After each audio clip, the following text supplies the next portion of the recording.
we're not getting audio.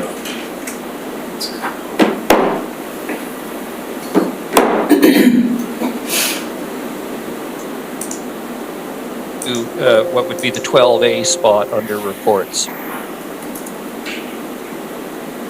Councillor Hemmons, Councillor Martin seconding. Very good. So I would ask for a motion of the approval of the agenda as amended. Moved Councillor Hemmons, seconded Councillor Martin. All those in favor? Opposed? Motion carries. Thank you very much. I would ask for a motion for adoption of the minutes as circulated. Move Councillor Martin, second Councillor Armstrong. All those in favor? Opposed? None. Pardon me. Motion in favor? No, not opposed. Thank you. I'd now like to move on to the Mayor's report. I have a number of items tonight, and I'll try and be reasonably quick. The first is a release we've put out on behalf of the city called Let's Pull Together Nanaimo.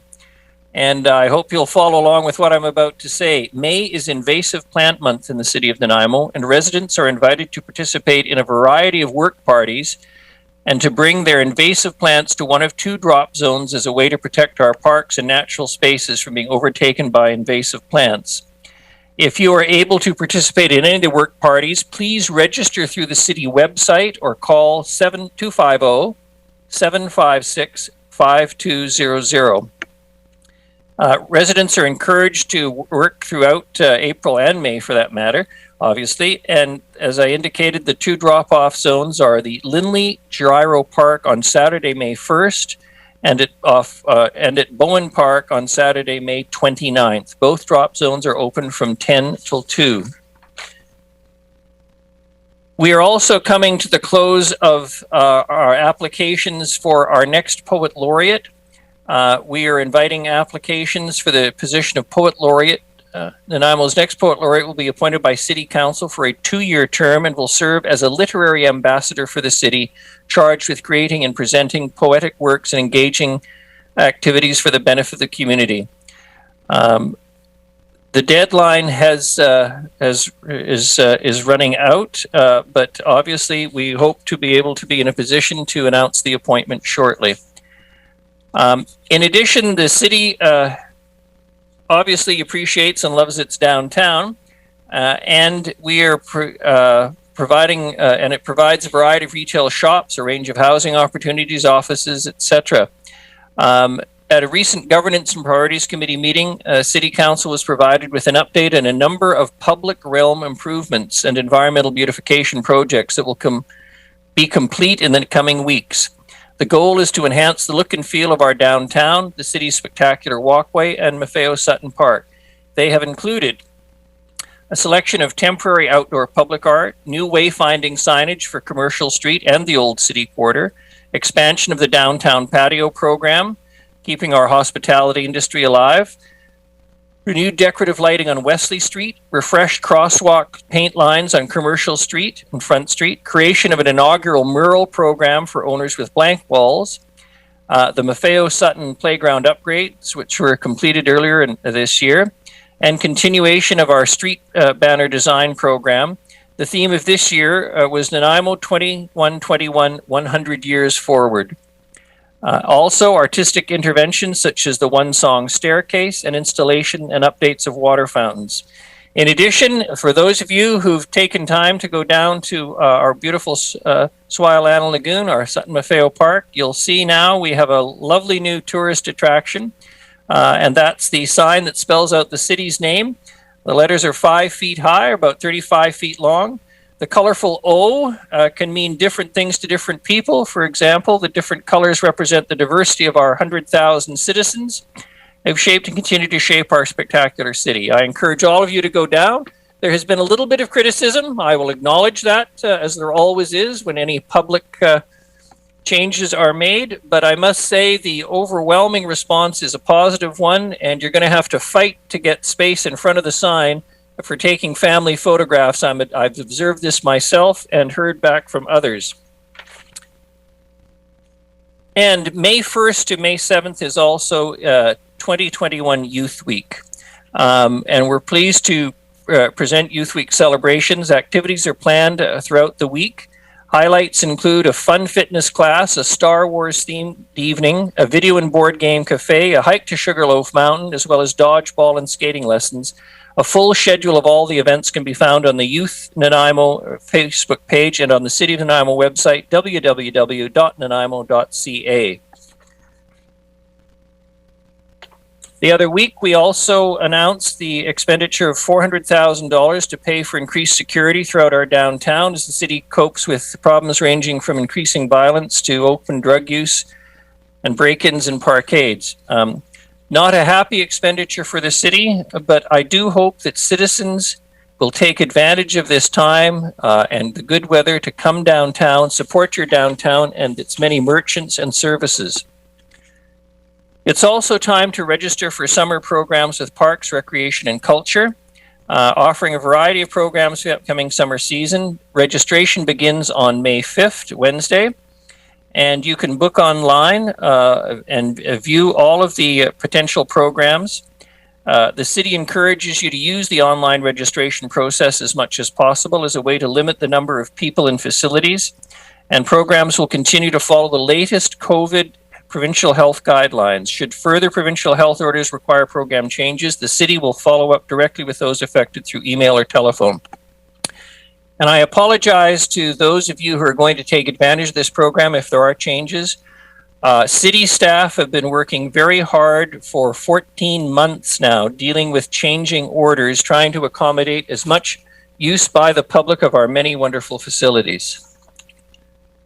And finally, today is a particularly important anniversary in the history of this city. Literally at 5:55 p.m., 134 years ago today, on March the 3rd, at the number 1 Esplanade mine, the city suffered the worst mining disaster in BC's history and the second worst in Canada. Only losing out, so to speak, to the horrible mining disaster in 1914 at Hillcrest, which killed 189 miners. 150 miners were killed in that blast.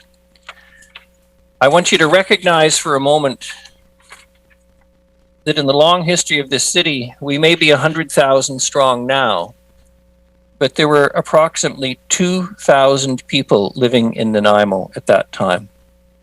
150 of them died in that explosion. 46 women lost their husbands, and this is long before the days of social assistance, unemployment insurance, or workers' compensation. And 126 children lost their fathers. The mine lost 25% of its employees. And reflecting the sad racism of the time, those who had come to work in the mines from China, a number of them were identified only by their numbers, not even the dignity of their names. And so I'd like us all to take a moment to reflect on what a tragedy it was for this city and those families, some of whose descendants still live in our community, and also take a moment to reflect as we all feel this continuing frustration of COVID. Many people in this community's history have seen much tougher and much worse circumstances. And certainly today, we recognize what happened 134 years ago. Thank you very much, everyone, for your attention. We have nothing to rise and report, Ms. Gurry. On presentations, though, we do have a presentation from Shelley Legan, our General Manager of Corporate Services, who's here to talk about Emergency Preparedness Week. Ms. Legan, delighted to have you. Please proceed. Thank you, Your Worship and Council. I'm pleased to provide a brief update on the city's emergency management as we acknowledge Emergency Preparedness Week this week. On the screen, you will see the ad that we've placed in an important publication in the city that gets about 30,000 deliveries and about 25,000 views on social media. And that what you see is what we're promoting. As some of you might know, the national campaign is called Be Prepared for Anything. And in order to be prepared for anything, it's important to focus on having your emergency kit. This week, we're promoting getting your kit together. It should include first aid supplies, radio, flashlight, whistle, cell phone, charger, maps, a little bit of cash, minimum 3 days supply of canned food. Don't forget the can opener with that. And garbage bags, water, dust, mask, and seasonal clothing, and the fur friends in our lives. We need pet supplies in these emergency kits as well. So getting it put together, no better time than today. Secondly, we're promoting signing up for the City of Nanaimo's emergency alert system, which is called Voyant Alert. You can download it for free from the App Store on your phone or Google Play. It's important to do this. You can register online, and if you call Public Works, we'll even help you register. The Voyant Alert provides residents with trusted, timely, accurate information from the City Emergency Management Team if there is an event. This will help ensure your safety and your family's safety. It's a multi-purpose communication service used to send alerts to residents, businesses, and visitors anytime there's a critical event like a fire or a flood. We currently have almost 12,000 registrants on our system, which is up 2,000 people from a year ago. With our emergency management, we have one manager, and that role includes mitigation and preparedness, which is what we're focusing on this week, response in the time of events and when disasters occur, and recovery, which is where we are very much so with respect to COVID-19. We also have 35 citizens of Nanaimo who volunteer. 16 are currently active on a 24/7 rotation, and they respond to smaller emergencies and incidents for us. The balance of the non-active volunteers can be called upon if we have a larger scale emergency. All of our volunteers are trained and ready to help. 85 of the city's staff are on a call-out list. A core group of 15 have full training. Staff continue to take courses all the time and participate in planned exercises. This year, we're conducting our exercise this fall, and just to keep everyone on their toes and current and prepared. Finally, I'd like to talk just for a minute about the grants that Council has approved for submission of 2 emergency preparedness related grants specifically. One, we did receive $48,000 from UBCM for the Fire Rescue Community Resilience Investment Fund, and that is to conduct an integrated simulation exercise with both the City Emergency Coordination Center and Fire Rescue, and Chief Doyle is on this Zoom meeting as well. So working with Fire Rescue and all of our wonderful staff who are on call out and trained for our emergency coordination center. And finally, we're waiting to hear good news on our $1.8 million grant application from Investing in Canada Infrastructure, the BC COVID-19 Infrastructure Program, and that was for the purchase of 6 backup generators to increase the city's resiliency against potential future natural disasters and/or any type of emergency. 4 of those generators will be installed at the Bevan Park Complex, which it's important for everyone to know is our designated city emergency reception center. Provincial Health Services Authority Acute Care Backup Facility will also be there if required, and it is currently the COVID-19 vaccination center for our city.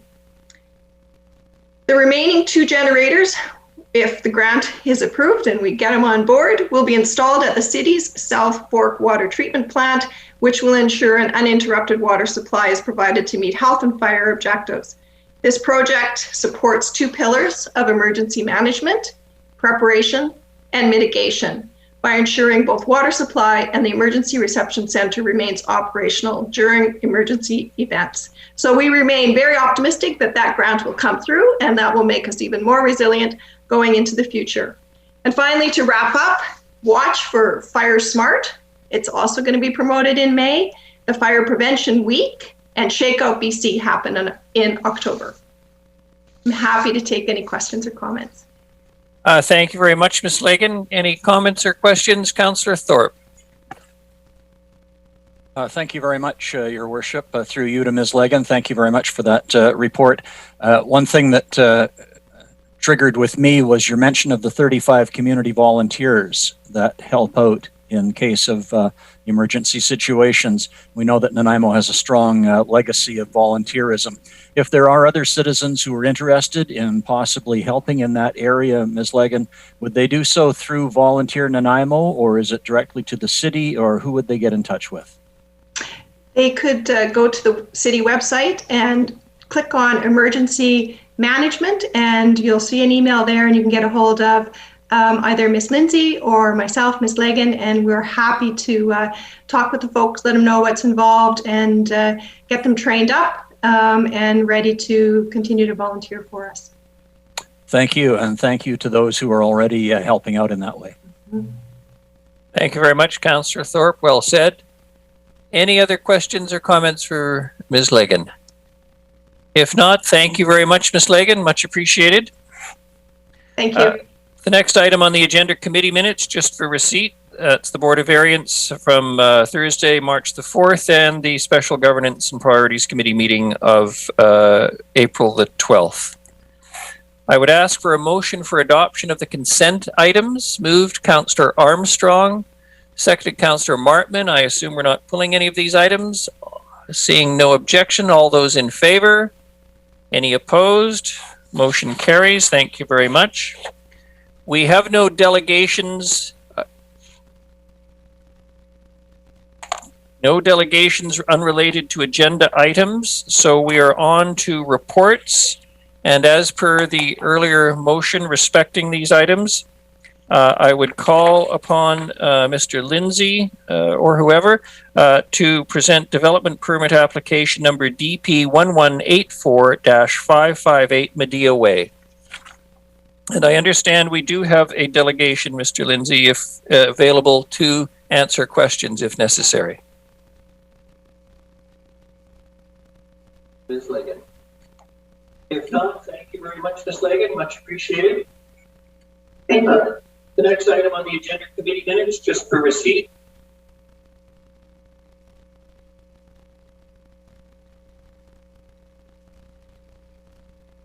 I'm not hearing Mr. Lindsay.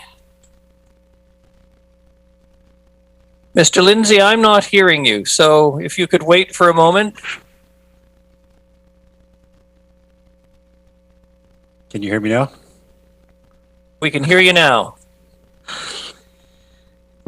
Good evening, Your Worship, Council. Thank you. Good to see you all, even if it's virtually. As I was trying to say, Mr. Holm, our Director of Development Approvals, is here this evening, and I'm going to ask him to introduce these applications. Yes, we do have, as you mentioned, delegations are here, as we understand, to answer questions, but Mr. Holm will just do a brief introduction to the report. Thank you very much, Mr. Lindsay. Mr. Holm, the screen, so to speak, as opposed to the floor, is yours. Thank you, Your Worship. Good evening, Mayor and Council. Hopefully you can hear me all right. So this is a development permit for property at 558 Medea Way, and that's in the Old City area. And the proposal is it's an application from Kenco Enterprises Limited, and it's to permit a residential townhouse style development. If we could get the context map attachment B on the screen, that would be great, just for reference. It's in the Old City area, as I mentioned. The official community plan designation is neighborhood. The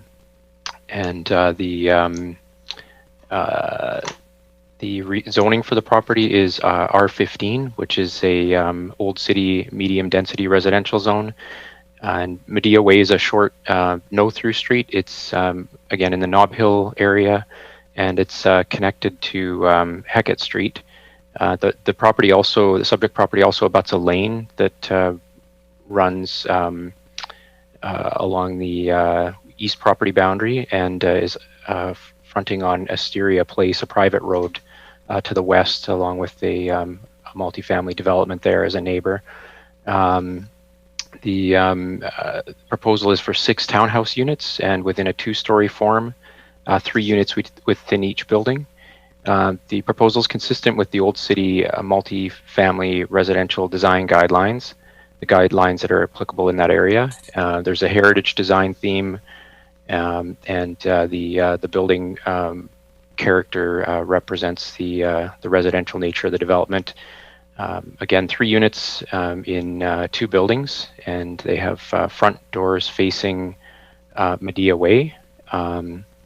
Each unit is actually designed to also face an interior courtyard. And actually, if I could, maybe if you don't mind pulling up attachment F, the landscape plan will show the layout for the proposed development. And yeah, so each building faces an interior courtyard, and there are a number of variances that are proposed. The proposed variances include front yard setback, variance from 6 meters to 1.09 meters, as well a front yard landscaping variance from 1.8 to 1.09 meters, a variance to the maximum permitted lot coverage from 40 to 43.4 meters, and that's to allow covered parking spaces with green roofs. As well, there's a proposed variance to the maximum number of parking spaces from 9 to 1, so a variance of 1 parking stall, and then an increase in the maximum permitted percentage of small car parking spaces from 40% to 50%. The development addresses the applicable design guidelines. As I've mentioned, staff support the proposed variances.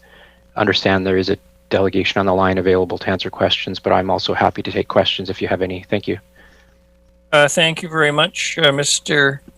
Holm. I wonder if we want to ask questions of Mr. Holm first. We can ask again later as well. Seeing none, Mr. Riddell, is there anything you wish to say as opposed to simply being available for questions? You need to unmute yourself.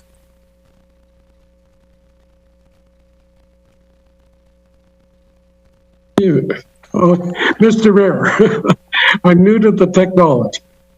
I've been developing small developments in Nanaimo for 40 years.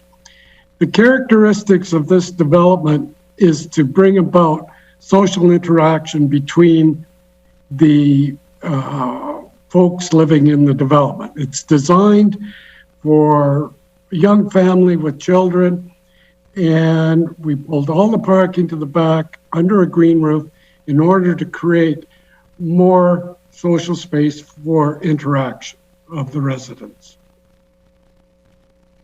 Thank you very much, Mr. Riddell. Councillor Armstrong, do you wish to? Move the recommendations. Could you read it out, please? Okay. Move that council issue development consideration, a development permit application for multiple residential, hang on here. The council issue development permit number DP 1184 at 558 Medea Way with the following variances: to reduce the minimum front yard setback from 6.00 meters to 1.09 meters, reduce the minimum front yard landscape buffer from 1.80 meters to 1.09 meters, increase the maximum lot coverage from 40% to 43.4%, reduce the minimum required parking from 9 parking spaces to 8 parking spaces, and increase the maximum percentage of small car parking from 40% to 50%. Thank you very much. I have a seconder with Councillor Martman. Any discussion on this? Councillor Bonner and then Councillor Martman. Thank you, Worship. If I may, just a question to the builder, if I may, is your green roof over the parking lots. How do you plan on keeping that alive? Do you have irrigation for it, or is it just going to be natural? Mr. Riddell, you have to unmute. Sorry. The landscape designer has chosen materials that do not require irrigation. So it should be fine on its own. But there are no built-in irrigation systems for that roof. Thank you very much. Councillor Martman. You have to unmute yourself. Sorry, now you've muted yourself. We still can't hear you. No. Your mic. Your mic. Is that better? It's not only better, yes, thank you. So first of all, I wanted to say thank you for the green roof. And second of all, I just wanted to state that I think this is going to be a very wonderful addition to that neighborhood. I used to live on Hecka Street, so I'm very familiar with it. And I think any new building that's for families and this sharing of space is an awesome idea. So thank you. Thank you very much. Seeing no other questions, comments, I'm going to call for the vote. All those in favor, raise their hands. Any contrary? Seeing none, motion carries. Thank you very much. Thank you, Mr. Riddell, for your attendance. Appreciate it tonight. You're free to sign off now, unless you want to watch Nanaimo Council all evening. I will be watching. Thank you. The next item is the 2021-2025 Financial Plan Amendment Bylaw. And back to Ms. Legan and Ms. Mercer. Thank you, Mayor and Council. The next four reports, A through D, are all finance related, and Ms. Mercer is prepared and would like to present them, so I'll turn it over to her. Thank you. Thank you so much, Ms. Legan. Ms. Mercer, good evening and welcome. Thank you, Your Worship. Can you all hear me? Perfectly. Okay, perfect. Staff have been working on making updates to the provisional budget that Council adopted back on January 18th. And so we've made changes to, as more current information came up, as well as staff have updated the plan to include items that Council have wished to add over the last 3 months. So based on all of these changes, the city has a 3% tax increase for 2021. And that's 1% for asset management and 2% for a general tax increase. So as mentioned in previous presentations, the city must have a financial plan adopted before May 15th of each year in order to authorize expenditures for any updates that have been changed. So tonight, staff is here looking for Council to give first 3 readings to the 2021 to 2025 Financial Plan Amendment Bylaw.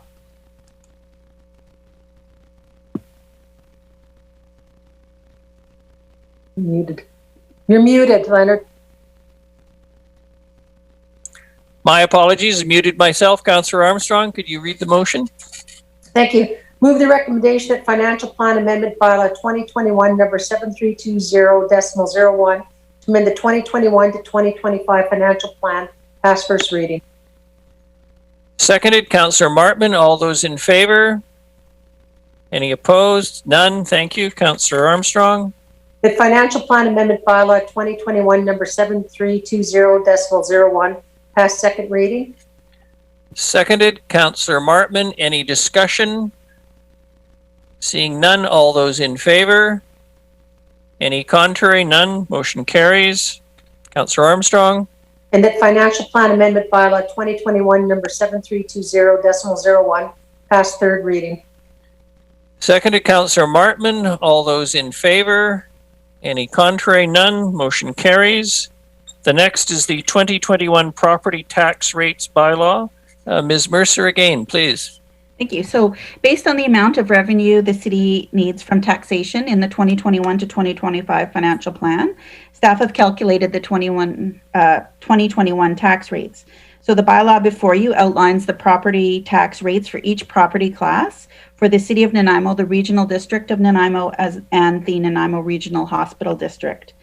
So the market value of a residential property increased by 2.3% in 2021. With the average increase, with this increase, the average value of residential property is $544,227, and that results in approximately $2,293.64 in 2020 property taxes for the city's tax portion.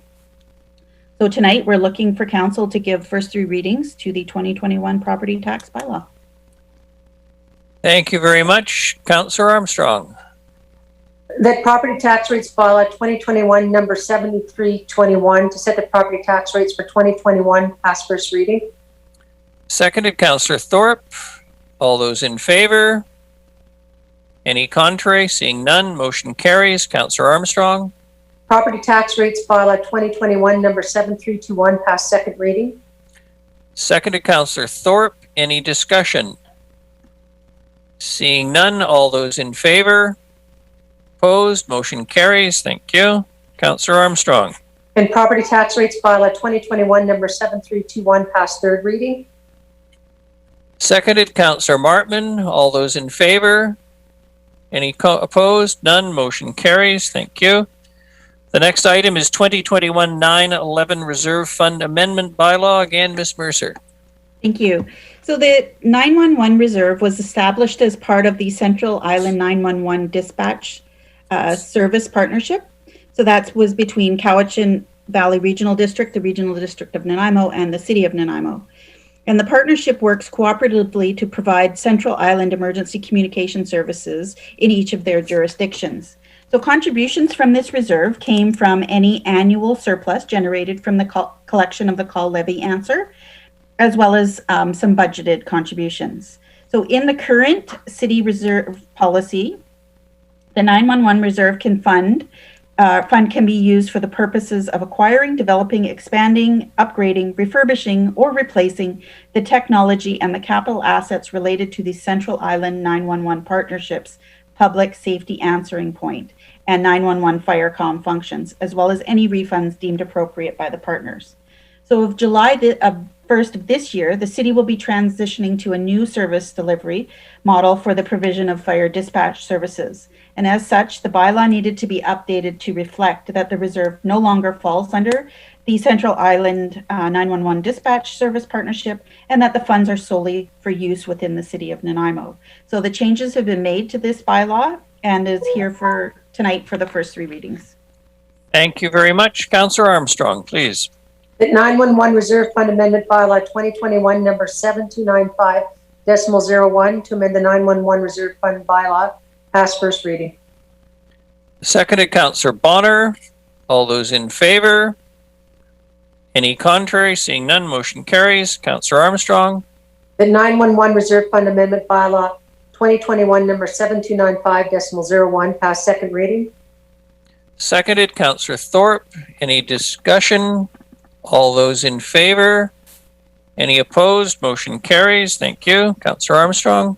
The 911 Reserve Fund Amendment Bylaw 2021 number 7295.01 pass third reading.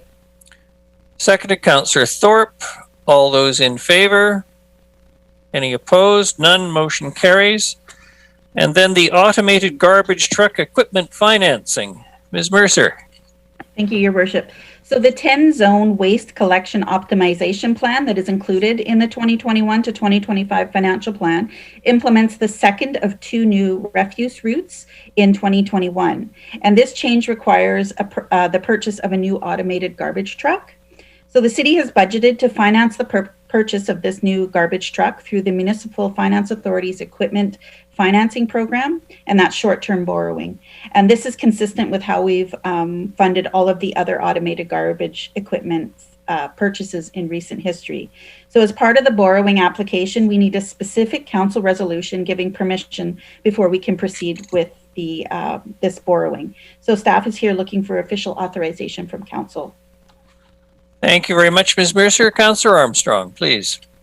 Recommendation that council approve the borrowing of up to $459,600 with a maximum 5-year term through the Municipal Finance Authority's MFA equipment financing program to purchase one additional automated garbage truck.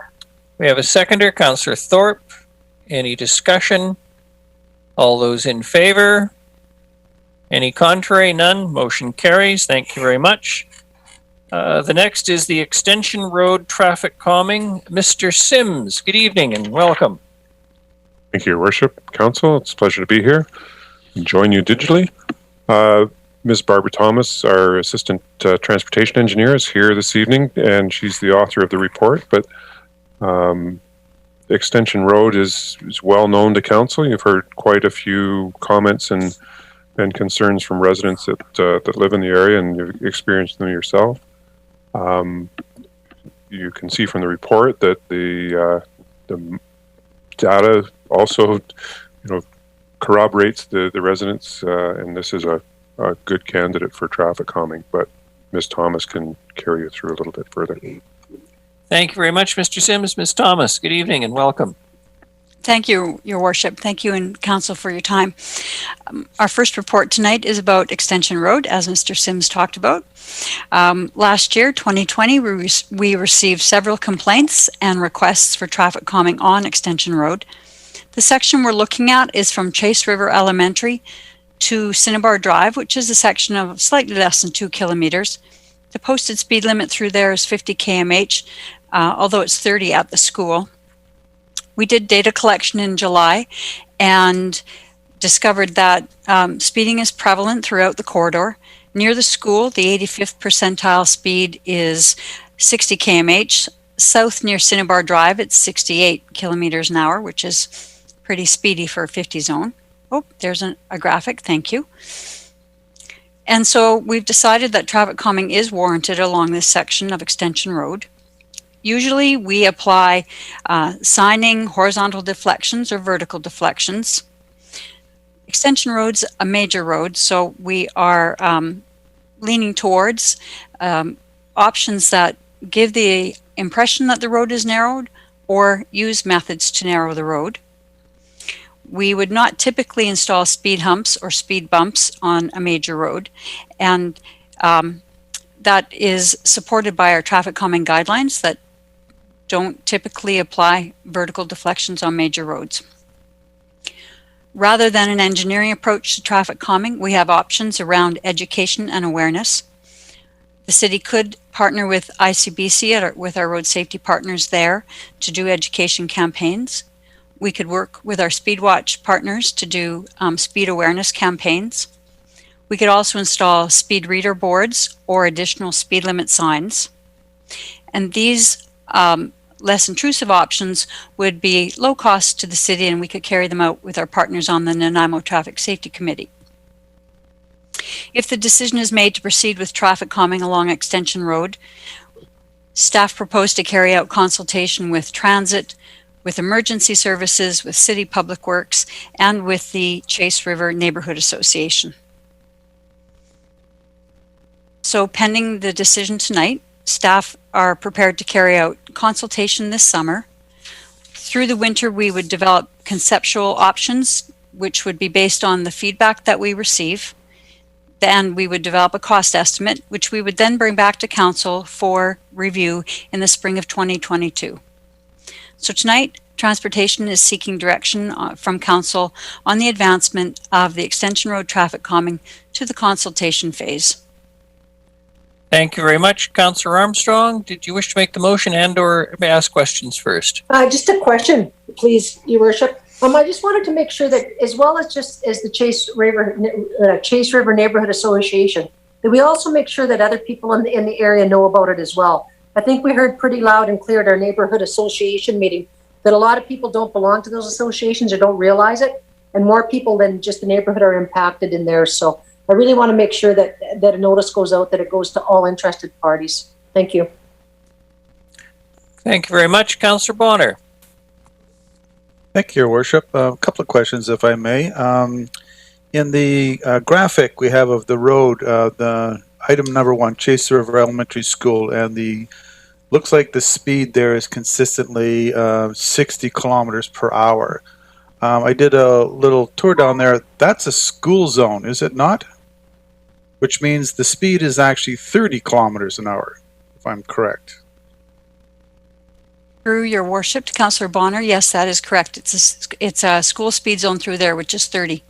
Okay, so we have people traveling through there at twice the posted speed limit in front of a school, and we have speeds that are even higher as you farther go back. Now, I remember our conversations we had on Lost Lake Road and various other roads, and we kind of went along the line of seeing whether or not, putting down this, counting the cars, counting the speeds. Then we did the consultation with the neighborhood. Then we put up signs, we did the education, did the flashing lights, and eventually, because everybody ignored all that, we went to the speed humps. So why don't we just skip all that and do a consultation in the neighborhood and say, what do you guys think of putting up speed bumps at these various intersections? And also, the other thing that I noticed that we don't look at is providing stop signs, like at some of the intersections. Why are we not just getting this traffic to actually come to a full stop and then carry on? Because that will definitely slow the speed down. Ms. Thomas, please. Through your worship to Councillor Bonner.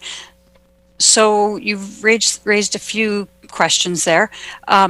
In response to your suggestion about stop signs, typically stop signs aren't used as a traffic calming method because where volumes are very heavy on the major road, people tend to disregard the stop sign and you'll find people rolling through. So that's one reason we don't use stop signs for traffic calming. In carrying out the public consultation, we would in fact ask whether or not residents supported the use of speed humps, much as we did with Lost Lake Road. However, stepping back just a little bit on that, we would want to talk with our partners at Transit and our emergency services to see if they were in support of it first. So to give you some background, we spoke with them before we went to the Lost Lake Road neighborhood to make sure we had support with our fire department before we proposed speed humps to the neighborhood on Lost Lake Road, because we need to address emergency services and transit and city public works needs. We have to take those into serious consideration before we ask the public if they like speed humps. So we would do that first and then ask the public. Did I answer all the questions, Your Worship? I think so, and I just wanted to ask a quick question myself. Extension is a major road. Is Lost Lake regarded as a major road? My recollection is Lost Lake was a neighborhood collector. Yeah, thank you. Your Worship, sorry. Mr. Sims, sorry, go ahead. Right, just wanted to clarify that the data collection that showed 60 kilometers an hour through the speed zone was collected in July. So technically it was not a school zone at that particular time. But I think, I'm not sure what it would be at this time of year when school's in session, but it's pretty obvious that 60 to 70 kilometers an hour in a 50 zone is already excessive. Thank you, Mr. Sims. Councillor Thorpe, please.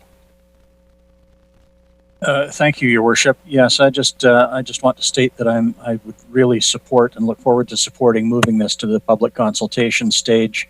As somebody who worked in that area for many years, I'm well aware of the dangers and the speeding that happens on Extension Road, and I welcome the input from the neighborhood association and other residents and the schools also involved there, Cinnabar and Chase River. And one thing regarding public consultation, which I'm sure will come up, is with regard speed bumps and certainly stop signs. In the wintertime, if that hill is slippery, then bringing traffic to a halt or even slowing it down is going to have other ramifications. So I think the neighborhood definitely needs to be consulted on what they see as the best solution. Thank you. Thank you very much. Thoughtful words, Councillor Thorpe. Councillor Hemmons, please. We can't hear you. Vote now. Perfect. Thank you. Okay, sorry about that. I'd like to move the staff recommendation. Do we have a seconder? Councillor Martman. Any discussion? Seeing none, all those in favor? Any contrary? None. Motion carries. Thank you very much. Thank you, Ms. Thomas. Mr. Sims. And the next is the Opal Road traffic calming. Mr. Sims. Thank you, Your Worship. Council is well aware of the issues surrounding Opal Road and continues to receive attention from the public. As the report indicates, the traffic calming efforts have had the desired effect. We've essentially taken the local neighborhood road that was being used as a shortcut and overused as a shortcut, and we've reduced the traffic on that. It's created some consternation in the neighborhood, as council's very well aware, and there's a few illegal movements, people turning left off of Opal when that's prohibited, and I suppose we could go and try and prohibit those movements, but at this point they're seen as a relatively minor inconvenience, And our recommendation is that we continue with the traffic calming as it is in our status quo. But of course, we're at council's will. We've been in front of you many times on this issue, and this was hopefully going to be one of the last times we report on it. But Ms. Thomas is here to speak to it further, and we're at council's pleasure. Thank you very much, Mr. Sims. In order, Councillors Armstrong, Martman, and Turley. Councillor Armstrong, please. Thank you. I still have concerns about this. I voted against it from the start, and I would still vote against it. I don't think it did any good. It may have slowed down some vehicles, but there's still a lot of people going through that area. I think it's increased the issues. There's been more accidents at the illegal turns there. We've also created an issue for the people across the street, and I don't know what we're going to do to fix that. So from my perspective, I don't think it has worked. I would like to see it be removed, actually, because I think we've created a bigger issue. There's a bigger issue for children's safety walking on the roads. And having been there and seeing all the illegal left turns, I don't think it's working. Thank you. Thank you very much. I would ask, please, that given the relative high level of controversy surrounding this particular section, that we not make any motions until we've actually had a chance to hear from the councillors who put their hands up or others. Councillor Martman and then Councillor Turley, please. Thank you. And through the chair, I'm wondering if we do have any information about ICBC reports on any accidents there or anything that's increased in that area.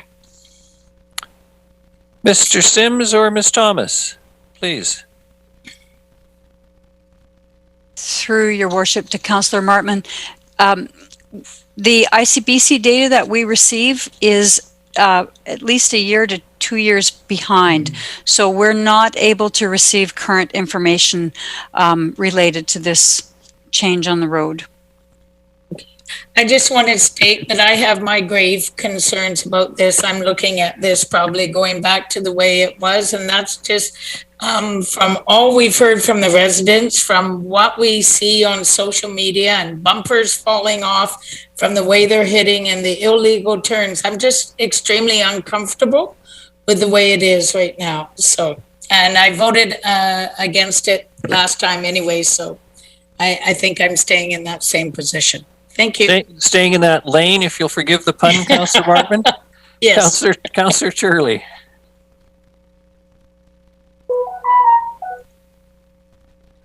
Yes, thank you, Your Worship. So I walk there sometimes, and I do see vehicles coming down Opal and turning left onto Rock City Road. I tend to agree with Ms. Thomas that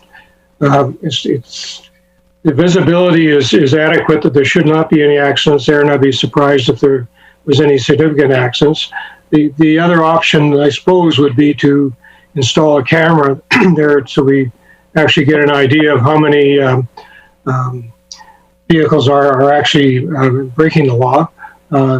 What I'd really like to see is a set of eyes there taking pictures of them, and you get a little note in the mail reminding you, did you realize you turned left illegally? But I don't think that's in our purview, so it's only a wish. But I stick with the decision that we continue with the way it was set up now, and I think we'd be foolhardy to change at this point. Thank you. Thank you, Councillor Turley. Councillor Hemmons and then Councillor Thorpe. Thank you, Your Worship. Originally, I was in support of the traffic calming measures and supported them each time they've come to us. But last week, I went and spent 45 minutes at rush hour for 4:30 or so with some residents to kind of observe what was going on. And I didn't get a count because we were in conversation, but more than half of the cars made an illegal turn. There was a bumper on the median that had been there for weeks. A truck passed and hit the stop sign. So I'm happy to hear from, I'd like to hear from my colleagues on this, but I'm inclined towards option 3 at this point. Thank you. Thank you very much, Councillor Thorpe and then Councillor Bonner.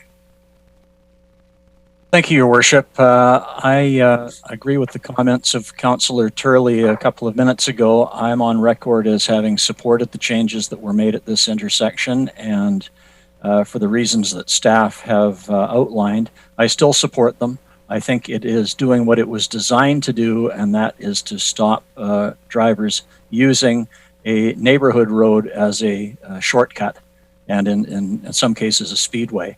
I'm also convinced or feel that we should continue to monitor this as per the staff recommendation in light of the fact that we're told that we are going to be getting information in the fairly near future on the two major intersections, Rock City at Departure Bay and Rock City at Uplands Drive. And I think that information, when it comes in front of us, might help us towards further discussions in this whole area of traffic flow. So for the time being, I'm going to be supporting staying the course. Thank you. Thank you, Councillor Thorpe. Councillor Bonner, and then Councillor Gesselbrock. Thank you, Worship. I'm also in support of the idea of just leaving it as it is. I actually don't even, to me, this should be the end of it. We don't check it anymore, we don't do anything, but I'm fine with going with the option of just keep monitoring it. I would bring people back to the reason of why we are actually here, and that is because the residents on Opal asked for this, not the residents on Rock City Road and or various other places there. And the reason is there was an overabundance of cars using this tiny little road as a shortcut. And to do anything else would put us right back where we were. And if we were to take it down, as one of the options is, we're literally, it's a situation where we're helping out people who are knowingly breaking the law and helping them out to do that, right? So I'm quite opposed to the idea of going with option 3. But I'm going to ask the staff, if I may, a question here is that I remember in our conversations on this particular place is we were, it was education, and then it was engineering, and then enforcement. So have we done the enforcement thing yet? I'll take that question if you like, Your Worship. Please. Through Your Worship to Councillor Bonner. I personally have seen police officers there doing enforcement. I didn't see them out of their vehicles, but they were there in their vehicles and presumably writing tickets. Our own bylaw staff are not, authorized to provide tickets for moving violations, so we would have to do that in partnership with the RCMP. And we do talk about this at the Nanaimo Traffic Safety Committee, so our RCMP partners are aware that this is something that is important to the city. Did I answer your question, Councillor Bonner? Thank you very much. In order, Councillors Gesselbrock, Hemmens, and Armstrong, please. Thank you, Your Worship. My take on this is that you had over 1,000 people a day using a road that was not designed for that level of flow, and creating safety and issues for people in the neighborhood. That was going through anybody's neighborhood. I'm sure that folks would be upset about it, and the city did have to come in and intervene. When you have to change the habits of 1,000 people a day going through a place, it's going to be some growing pains. And I think that there are some legitimate reasons why maybe we do need Opal Road as a shortcut or a way to get from Rock City to Uplands. And if that's the case, I think that we have to be willing to pay for the road upgrade on Opal, which is not that cheap. So if this shortcut is that important to the folks, then maybe we need to look at what the costs are to upgrade it so that it's safe and adequately engineered for the traffic going through that. Until that point, I'm not very in favor of just going back to how it was before, because there's a very valid reason for the safety of the neighborhood and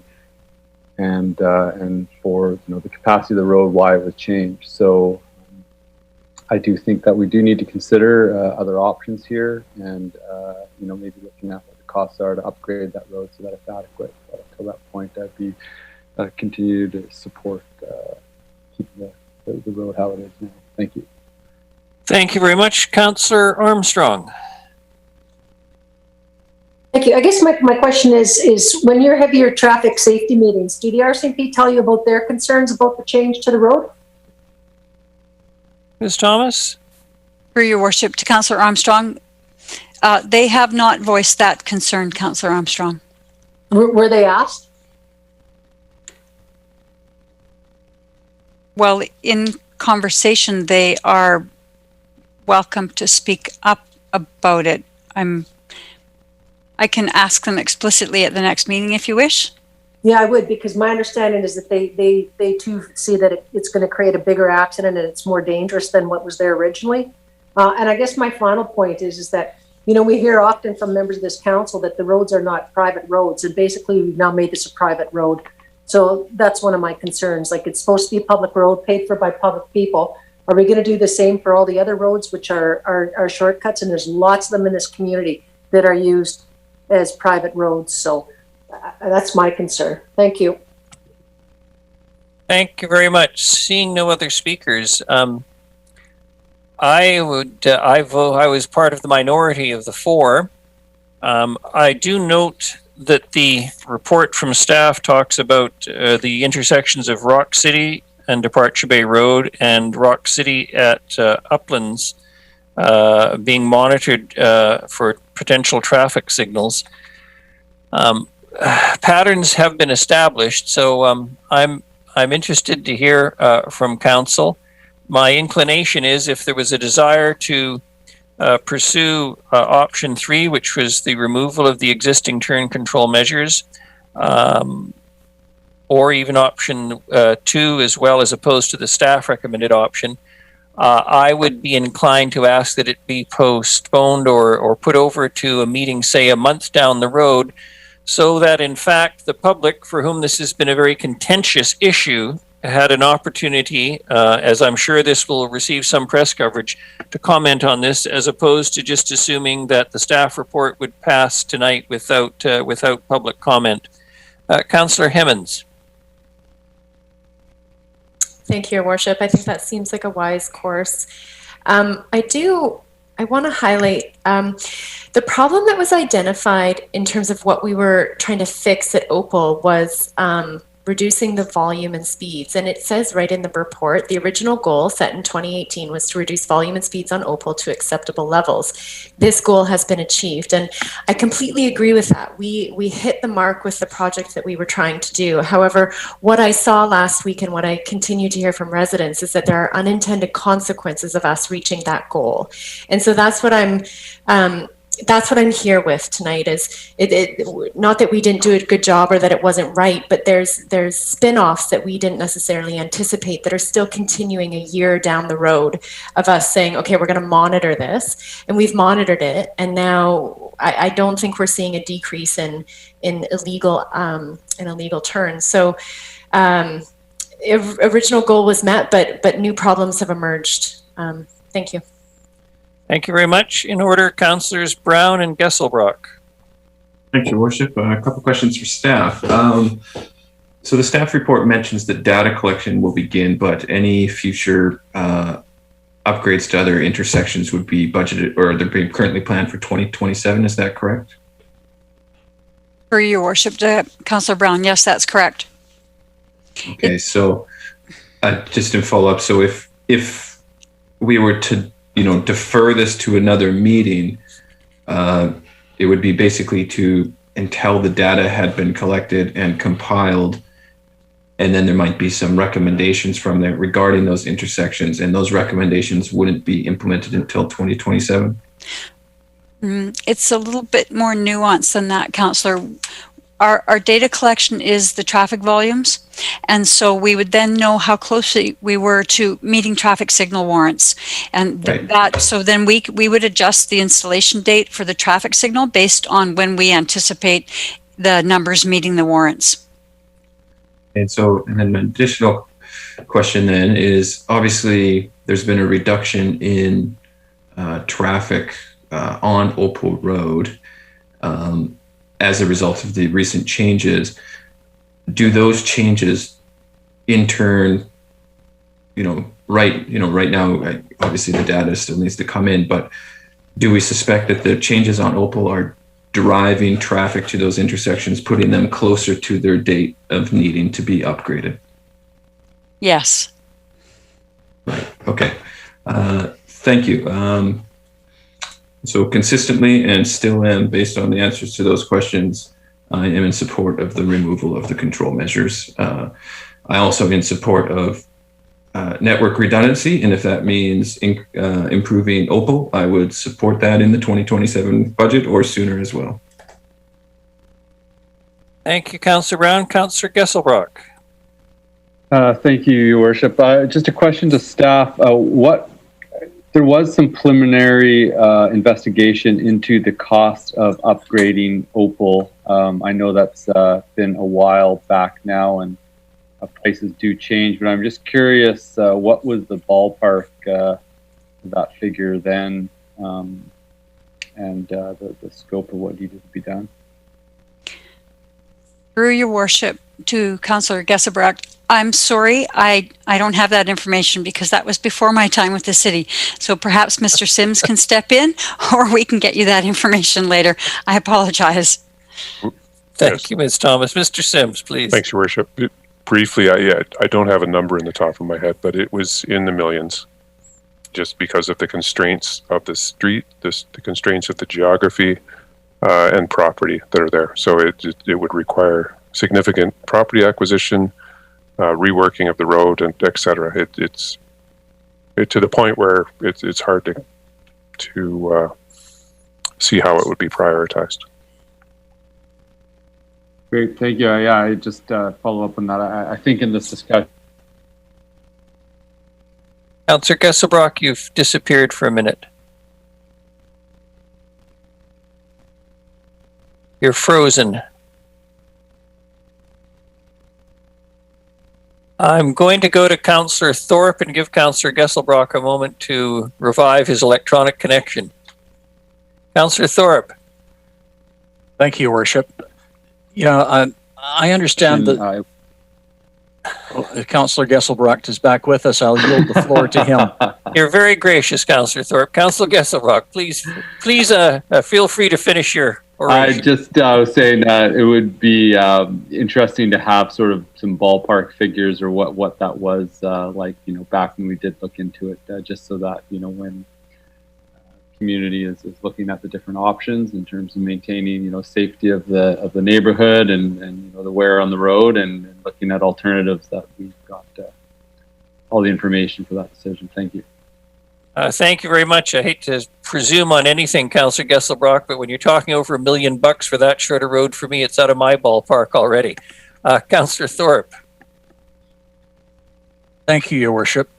So we seem to be sort of morphing into a different discussion here, and I know we've all driven Opal Road numerous times. I can't, for the life of me, picture what upgrades or improvements could be made to that narrow, very winding piece of roadway that would allow it to be a much upgraded transportation route for the volume of traffic that we're maybe anticipating. And even assuming that would be approved and put into work plans at some future year, I think it would still be in our best interest to maintain the safety changes that we have put in place for the time being. So to get back to our original discussion, I'm still of the opinion that what we have done should stay as is until such time as we make other traffic improvements to intersections or put Opal Road in our work plans if there is some way of an expensive upgrade there, which I would have to be convinced of. So I'm still in support of staff recommendation number 1. I realize it's not on the floor or anything is at this point. Thank you. Councillor Martman, we'll go to you last, and then somebody's going to have to move a motion whether to defer, deal with one option or the other, please. Councillor Martman. You need to Thank you. Thank you. Actually, going back to, I didn't quite understand Mayor Crow. So I wanted to move a motion, but you had indicated earlier that this was not something that you were looking for. So I want to go back for direction. What I was suggesting is this. Look, this is it's amazing how these things become so controversial, but this is very controversial. I think the public, when it reads the agenda that the city puts out and sees there's a staff recommendation, even though there were 4 options altogether in the staff report, many people would simply assume that the staff recommendation, as it most appropriately and most often does, is simply accepted and dealt with. So my concern is, if there is to be something other than the option in the staff report as recommended, that we defer this for a month or so, not with the hopes of securing information about the increased traffic at Rock City and Departure Bay and Rock City and Uplands, but simply to, I hate to encourage more controversy, simply to allow the public to email, contact City Hall and express their views on this again before we make a decision on it. That's all. I simply, as council knows from previous discussions, I'm not fond of notices of motion that that come out of discussion, because often it simply means the public doesn't have a chance to express his views, and we don't have to follow the public views all the time, but I think it's important that the public be heard. So that was my point, Councillor Martman. Thank you. Having said that then, because it wasn't an alternate direction or anything that needed, I think we've heard from the neighborhoods. This has been up for about a year. We reviewed it 6 months ago. We said 6 months later we would be making some type of decision. Therefore, I am going to move that council direct staff to remove the existing turnout control measures. Seconded, Councillor Armstrong. Did you wish to speak further to it, Councillor Martman, or can I go to Councillor Turley? No, I think you can go to the others, because I just agree with the others who agree with me, and their points were all the same. Thank you. All right, in order, Councillors Turley and then Councillor Bonner. Councillor Turley. Thank you. Thank you, Your Worship. So I just want a point of clarification, because I've heard this twice in the last 5 minutes. That the intersection traffic study, the intersection of Rock City and Uplands, I think it should be Departure Bay and Uplands. I just need clarification of that. Rock City and Departure Bay, and then Uplands and Departure Bay, because Rock City and Uplands don't intersect. No, but the actual staff report reads Rock City Road at Departure Bay Road and Rock City Road at Uplands Drive. Yeah, but they don't intersect, so no, they don't. I think the point is to determine which way traffic is flowing. Mr. Sims, Ms. Thomas, tell me if I'm wrong. You're correct, Your Worship. It's to determine what's happening on Departure Bay Road, where Rock City Road and Uplands intersect. Not the two of them, where they intersect with Departure Bay Road. Okay, so it's Uplands and Departure Bay and Rock City and Departure Bay. Perfect. Thank you. Councillor Bonner. Thank you, Worship. To Councillor Turley, the 2 roads intersect at Opal. But I'm opposed to the motion that's on the floor. It's rewarding bad driver behavior, and it will. The talk has been that, this is the unintended consequences of people losing their bumpers. They're losing their bumpers because they're going in the wrong direction, and they're traveling over things they're not supposed to travel over.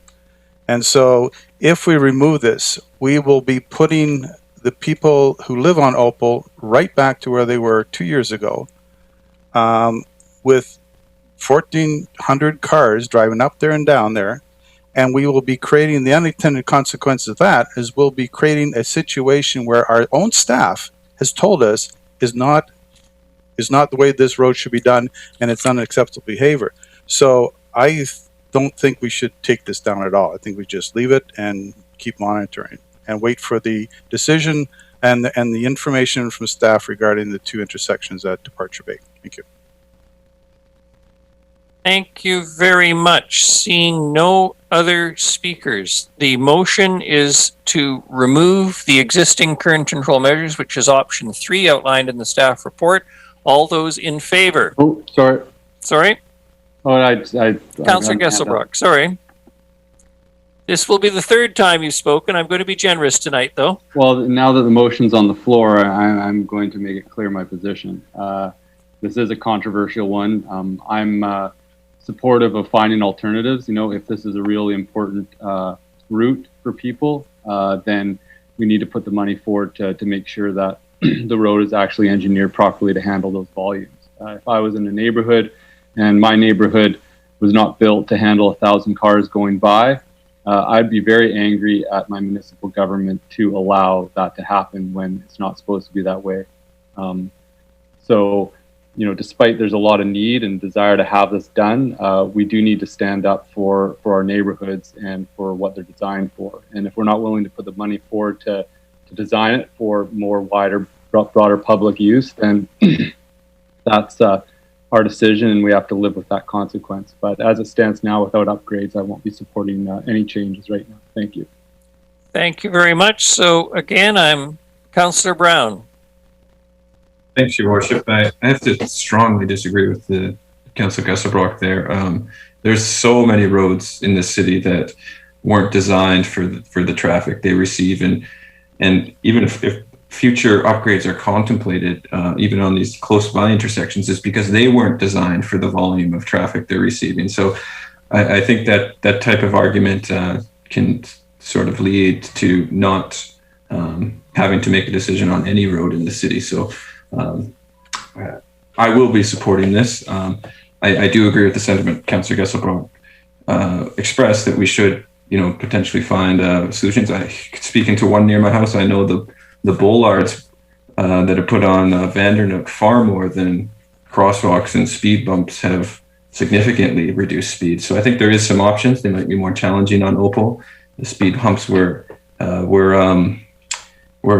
looked at before, but seeing what bollards did on Vandernook, I think there is other options that could be more easily implemented there. So I will be supporting this, and I'm hopeful that some speed reduction measures can be put in place.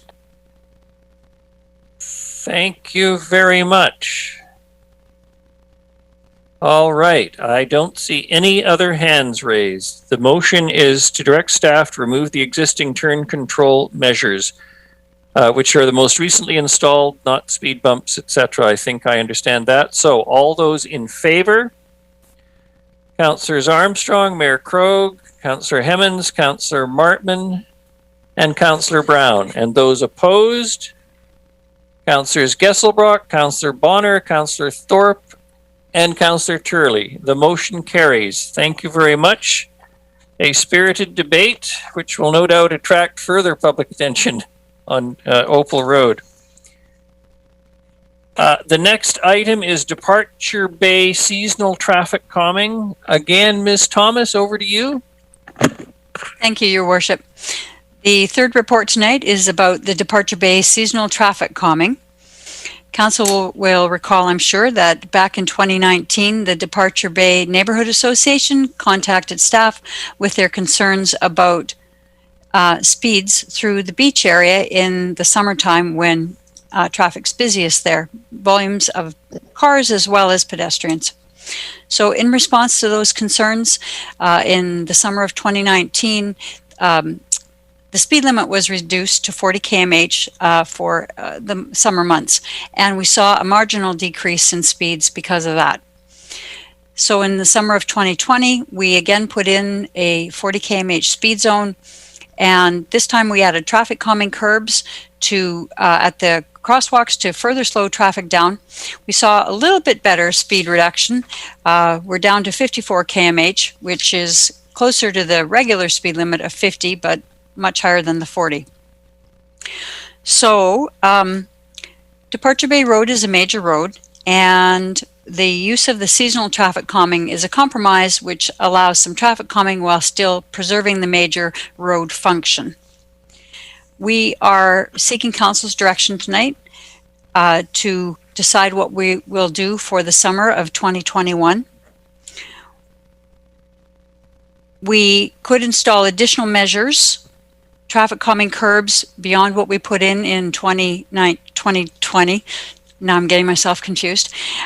We could do additional speed limit signing, and we could do a temporary speed reader board.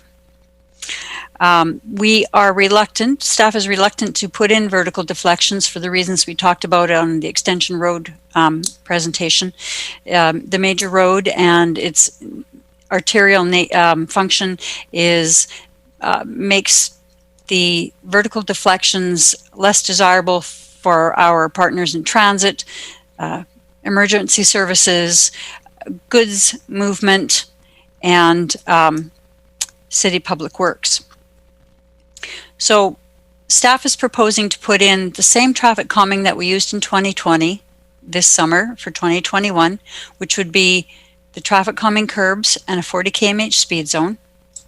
As well, at the same time, we would start consultation with the Departure Bay Neighborhood Association and our partners to see what other traffic calming methods would be acceptable to them. And so we're proposing to use the same traffic calming features from last year and start consultation on what additional features would be acceptable. And we're seeking council's direction on what council would like to see for this summer. Thank you very much, Ms. Thomas. Councillor Brown.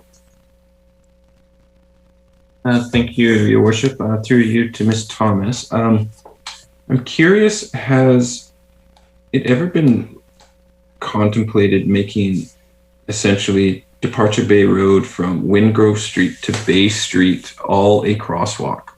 So it would essentially be a completely shared space with speeds reduced to respect that. So no vertical deflection, none of that, but just a clear delineation and clear acknowledgement that there's a shared space. Because I spend a lot of time down there, and pedestrians use it because the one crosswalk, mid-block crosswalk, just isn't really adequate, I think, for the type of zone. So I'm just wondering, have we ever looked at something like that?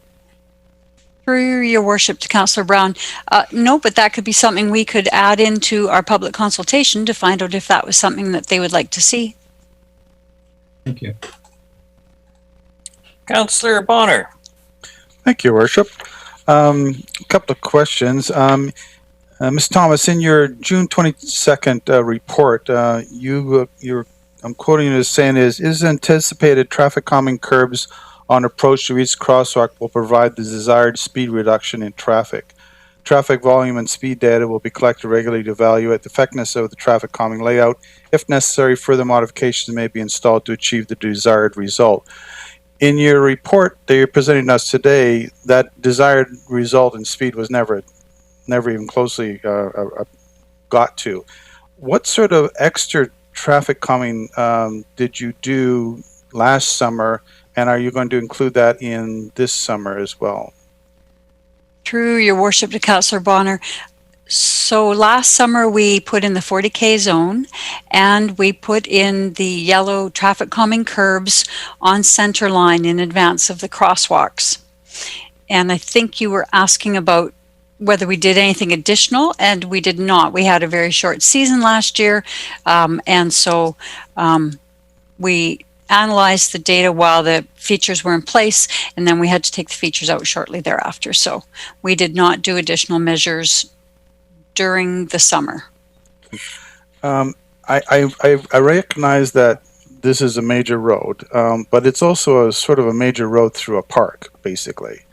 And I view this park as, on one side you have a whole bunch of kids playing on the beach, and on the other side of the road you have ice cream parlors, coffee shops, and candy stores. And that is a recipe for a whole bunch of kids going back and forth across the street all day long. So I'm quite liking the idea of making the entire flat area there a crosswalk.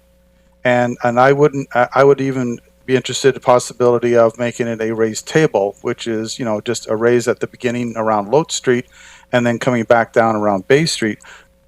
And even putting in rumble strips or something so that the traffic knows they're in an area where they're supposed to be going a lot slower. So I would hope that we would come up with some great ideas from our engineering department to actually make the traffic go 40 kilometers an hour instead of putting those things down and kind of hoping we hit the mark. So you've got my full support to go hog wild on this. Thank you, Councillor. We'll be very creative. Councillor Armstrong and then Councillor Thorpe. Thank you. I guess my question is, we're all concerned about lowering speeds, but has there been, I don't believe this is even a high accident area, or even there hasn't been many issues with it. I think a lot of times people think vehicles are coming down a lot faster than they are. I guess my question is, when we go to making the big area a crosswalk, is that legal in BC under the crosswalk standards? Through your worship to Councillor Armstrong, we would check into that before we offered it up as an option, Councillor.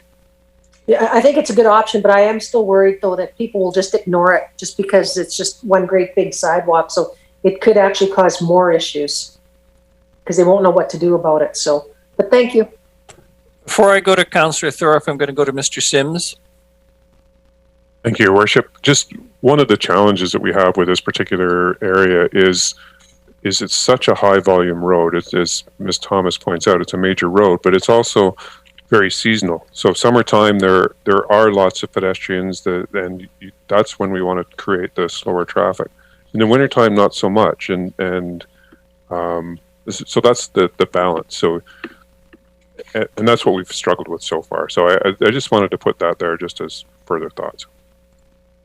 Thank you, Mr. Sims. Councillor Thorpe, please. Yeah, thank you, Your Worship. So my thoughts on this are that, yes, in the summer, it's an extremely busy location, and Councillor Bonner was quite correct about kids back and forth to the beach and so on. Although I would have to say in my observation that speeding occurs with cars coming down the hill, maybe from both direction, but actually the flat in front of the 7-Eleven, traffic is usually moving very slowly along there. And I'm not convinced that per se is a safety hazard. In the staff report under option 2 about additional safety measures for the coming year, I noted two things. One was that it would take some time for them to be engineered and installed, and we're already in May. And secondly, that the cost involved in those is unknown, and we would have to find a funding source. So that gives me pause. I would suggest in the meantime, I would be satisfied with the first option to maintain the measures that are in effect. And what I'm hearing from several councillors, and I agree with, is passing on ideas and doing some consultation with the neighborhood association and the people that live down in that area and see what ideas they have so that we can do this properly when we have to make additional safety measures. Thank you. Councillor Martman. Thank you. My experience has been every time I've driven there, and this is throughout the year, is that you're right. When you get to that flat spot, it's usually either the traffic is slower or there's lots of traffic backed up there. I do agree. I like the idea. I don't know if it's legal, but I definitely like the idea of a very wide crosswalk during that beach section when it's really busy during the summertime and it's post-COVID and we start to see lots of people down at the beach. Having said that, I would like to move option number 1, that council direct staff to implement the same seasonal traffic calming measures as used in 2020. As Councillor Thorpe said, that in option 2, we've got unknown costs and we probably don't even have the timing to prepare. I think right now, it's actually fairly decent at that flat spot. So if we can keep the same calming measures in as last year to assist, that's what I'd like.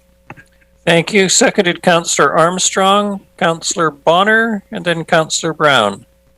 Thank you, Worship. Last time on this for me is that the staff report, I think, was quite clear that we are not getting the speed reduction that we're supposed to be.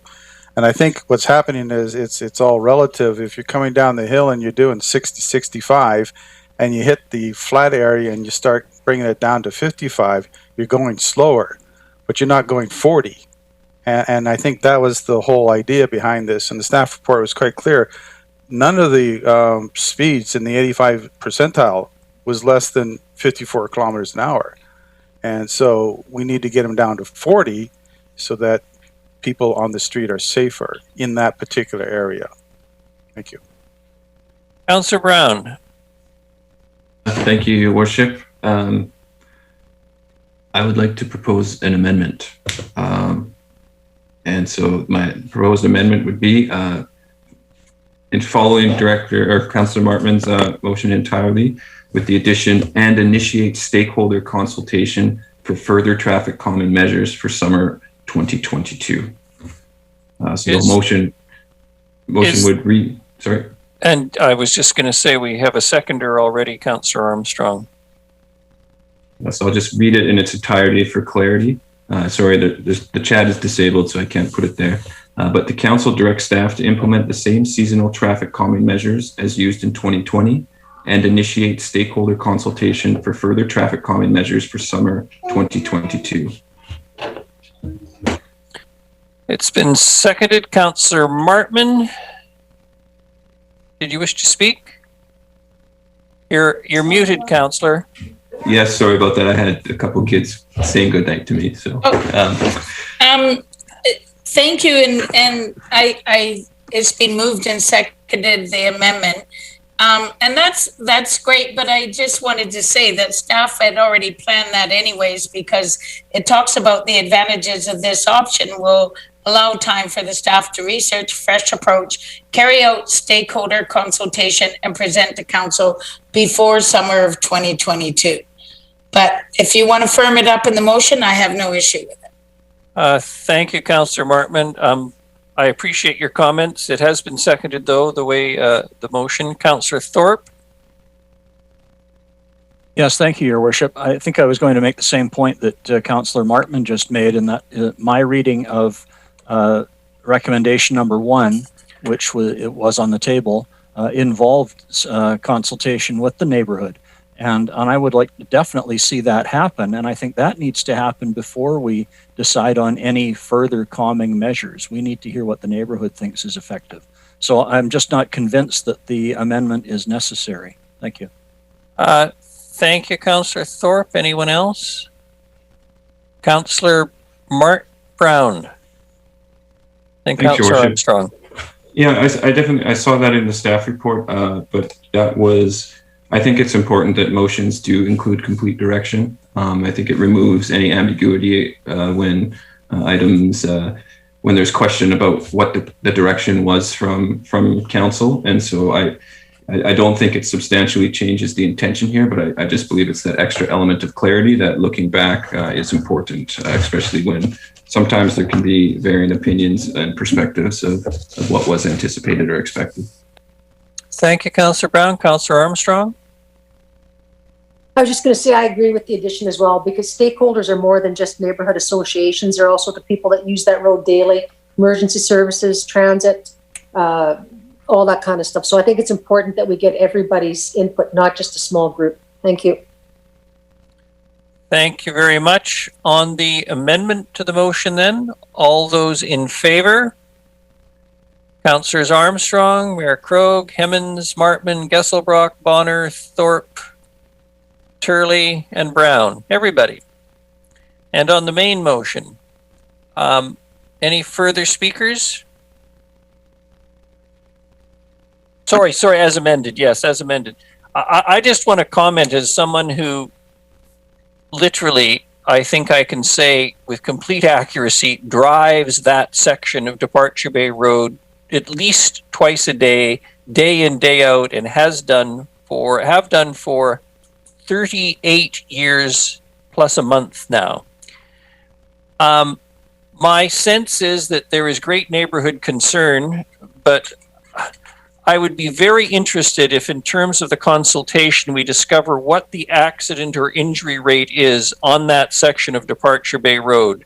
Because with great respect, my observation is when there's traffic in the summer and kids on the street and tourists crossing, that everybody slows down.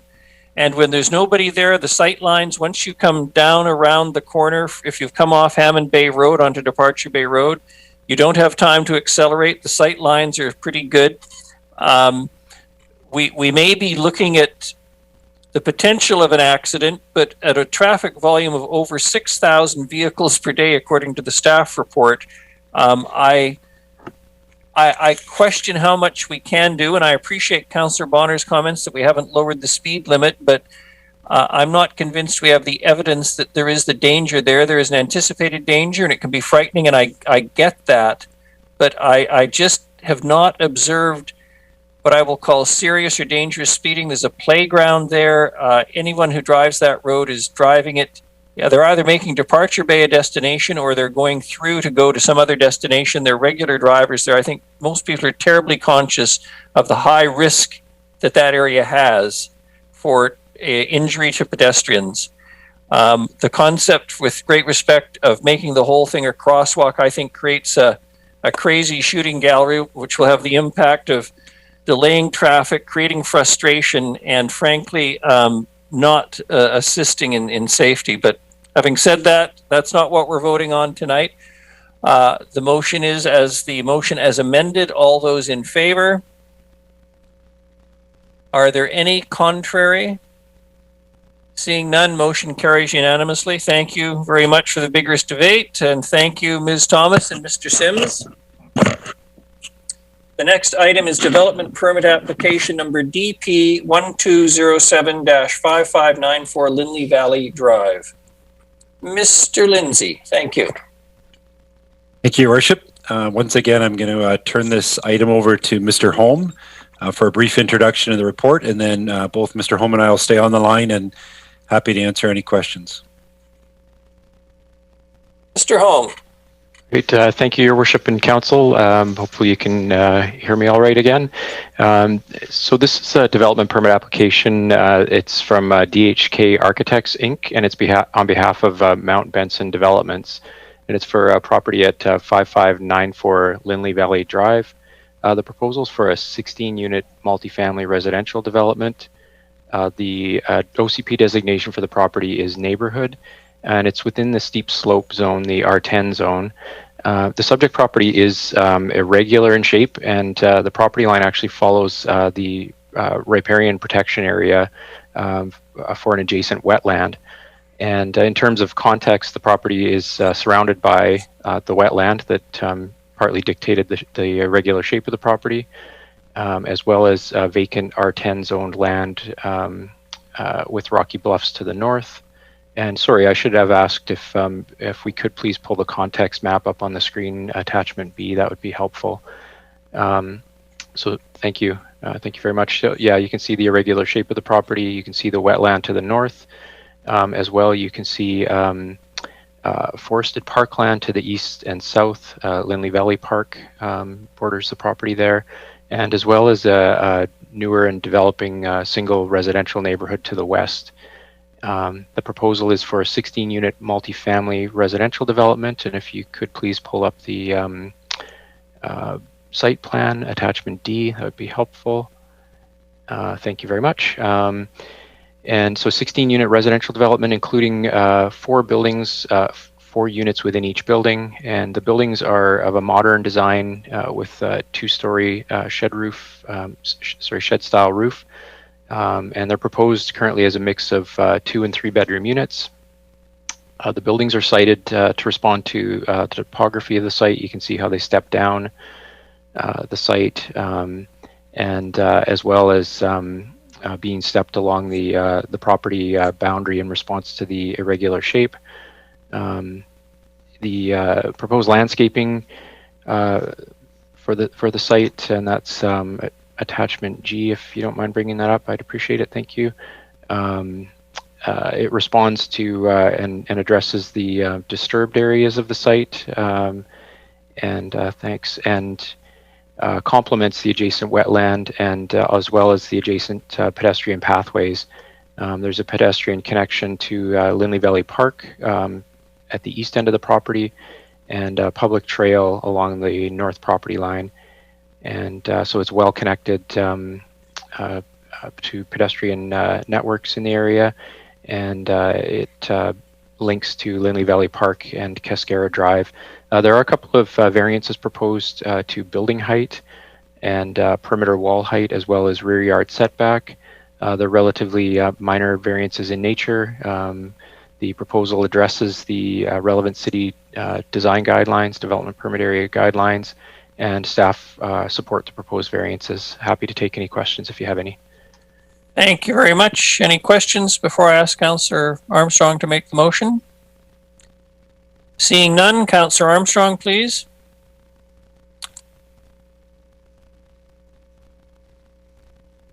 We can't hear you, Councillor Armstrong. Am I unmuted? Yes. Recommendation that council issue development permit number DP 1207 at 5594 Lindley Valley Drive with the following variances. Increase the maximum permitted building height from 7 meters to 8.62 meters.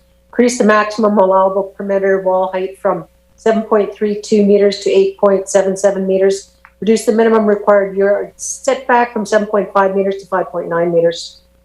Seconded, Councillor Martman. Any discussion? All those in favor? Any opposed? Seeing none, motion carries. The next is development permit variance, development variance permit number DVP 418-421 Franklin Street and 420-430 Selby Street. Mr. Holm, please. Thank you, Your Worship. This is a development variance permit application, and if you could bring up the attachment B, the context map, just for reference there. Thank you. So it's within the old city area and actually bordered by Selby Street, Franklin Street, and Wesley Street. And the application is from Herald Engineering on behalf of School District 68 and the province of British Columbia. And the request is to vary the provisions of the zoning bylaw in relation to fence height. The properties were the site of recently demolished Franklin Street Gym, as well as Quesnel School and the former Manual Training School Center. There's a site plan on attachment D, if you don't mind bringing that up. Thank you. The development is, no development is currently proposed for the site, but the applicant is proposing to install a black vinyl coated chain link fence around the perimeter of the site for security purposes. The proposed fence ties into an existing fence and also allows the property owner to secure the site while providing visibility through the perimeter of the site. There has been statutory notification provided in relation to the proposed variance, should council wish to consider it tonight. The variances proposed are for fence height in the front yard, side yard, and flanking side yard. And the proposed front yard and requested variances from 1.2 to 1.83 meters, and the requested side and flanking side yard variance are from 1.8 to 1.83 meters. Staff support the proposed variances, and I'm happy to take questions if you have any. Thank you very much, Mr. Holm. Any questions for Mr. Holm? Seeing none, Councillor Armstrong, please. Hang on. The council issued development variance permit number DPV 418 at 421 Franklin Street and 420, 430 Selby Street with variances to increase the maximum permitted height of a fence within the front yard setback from 1.20 meters to 1.83 meters. Increase the maximum permitted height of a fence within the side and flanking side yard setback from 1.8 meters to 1.83. There's a seconder, Councillor Martman. Any discussion? All those in favor? Any opposed? Seeing none. Councillor Bonner, you're opposed? You're opposed. Thank you. Councillor Bonner is the only one opposed. Thank you very much. Motion carries. The next is zoning bylaw Schedule D, affordable housing amendments. Mr. Holm, again. Or no, Mr. Lindsay now. Sorry. Thank you, Worship. Council, you'll recall last week at your GPC meeting, we had a session about these proposed amendments. They were considered by the committee and recommended for approval, and they were included earlier this evening on your consent items. So this report this evening just simply introduces the bylaw for first and second reading, and as always, happy to take any questions from council. Thank you very much. Any questions from council? We've already had a fairly thorough debate on this. Seeing none, Councillor Armstrong, please. Zoning amendment bylaw 2021 number 4500.180. To amend Schedule D of City of Nanaimo zoning bylaw 2011 number 4500. Provide density bonusing points for rental and affordable housing developments. Pass first reading. Seconded, Councillor Martman. All those in favor? Any opposed? Seeing none, Councillor Councillor Armstrong. Zoning amendment bylaw 2021 number 4500.180. Pass second reading. Seconded, Councillor Bonner. Any discussion? All those in favor? Any opposed? None. Motion carries. Thank you. We have no bylaws. We have no notices of motion. We have no other business. I would appreciate a motion for adjournment. Moved, Councillor Armstrong. Seconded, Councillor Hemmons.